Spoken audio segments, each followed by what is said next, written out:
আসসালামু আলাইকুম। যারা নতুন করে গাড়লের খামার করতে চাচ্ছেন তাদের উদ্দেশ্যে একটা কথা বলবো। অবশ্যই আপনারা গাড়ল কেনার আগে ভালো করে দেখে শুনে তারপরে ক্রয় করবেন। খামারিদের উপর বিশ্বাস করে কখনো তাদের উপর ছেড়ে দিবেন না যে আপনার যেটা ভালো লাগে সেইটা দেন।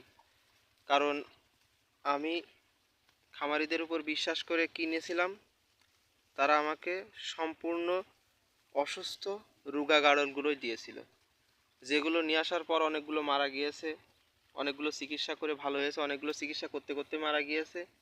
এবং দেওয়ার সময় আমাকে বলছিল যে সবগুলো গাড়ল 2 থেকে আড়াই মাসের প্রেগনেন্ট আছে, কিন্তু শুধুমাত্র একটা গাড়ল প্রেগনেন্ট পেয়েছিলাম, আর সবগুলোই আমার এখানে আসার পরে প্রেগনেন্ট হয়েছিল।